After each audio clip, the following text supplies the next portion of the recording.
Welcome to this week's craft box for August 19th, 2018. I'm going to be focusing during this episode on an essay that was in the book review section of the Sunday Times, written by Sloane Crosley, who is a great essayist who just came out with a book of essays. And in this, she really discusses how she organizes her books at home.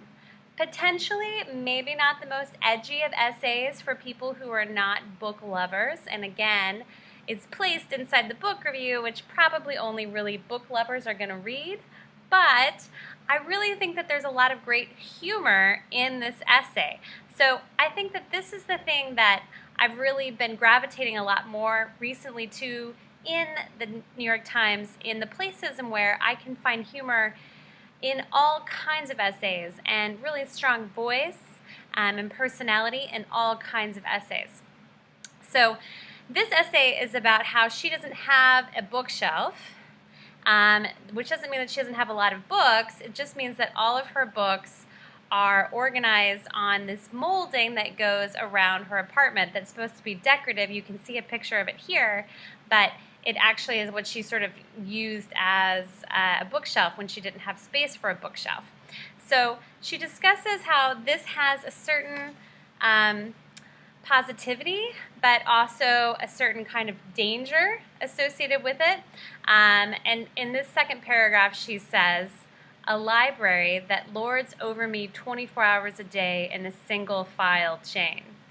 So first of all, she's animated this library into some sort of status where she is some kind of, medieval farmer, and there's a lord up on high who all of her labors are, all the fruits of her labors are moving towards benefiting, which is kind of an interesting way of thinking about yourself as an author who's looking up to really great authors, both literally and figuratively. But then she even goes on to make this even a little funnier situation when she says, "This arrangement is often a conversation piece with guests." Of course, whatever you have on your bookshelf sometimes is a conversation piece with guests. But then she uses this wonderful em dash here to give us this aside and tells us that this is less because they're admiring my impeccable taste and more because there's really nowhere to relax in my apartment without risking a concussion.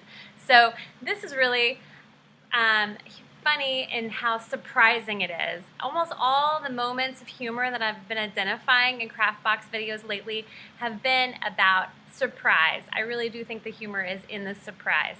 So we would anticipate that these people would be talking about the contents of the book, but in fact, they're discussing the potential contact that they might make with the books were they to fall on them from these precarious ledges all over the apartment. So it's pretty funny.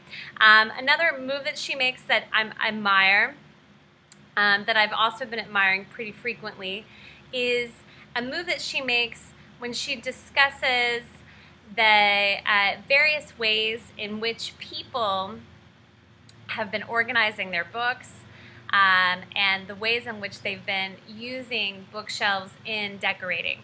So she says here that aesthetics in literature are important, but literature as aesthetics makes me nervous.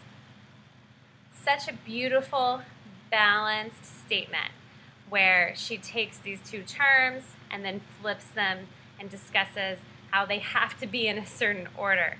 So what she's talking about here, when literature as aesthetics makes her nervous, she's talking about this rhetorical question: when did a candle-topped pyramid of paperbacks become a symbol of depth? So we're maybe discussing how in Urban Outfitters or something you might find a series of paperbacks stacked with a candle and sort of an image rather than the actual depth of the books. And then she has a really funny rhetorical question here when she says, if you line up your novels in rainbow order, but don't Instagram them, were they ever really there? Which sort of plays off the whole, if a tree falls in the woods statement, but brings in how people have been organizing books by color, and then taking pictures of them for aesthetic effect, which for her, she really does not advocate for that. She goes on to discuss in this essay, which is a worthwhile read, how she has a sort of sentimental organizational system where she has books in certain rooms or in certain places in the apartment based on how they make her feel.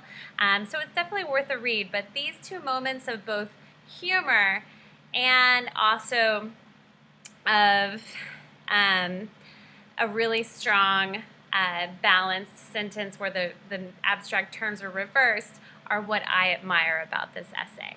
Thanks for checking out an essay with me in this week's Craft Box. We'll see you next week.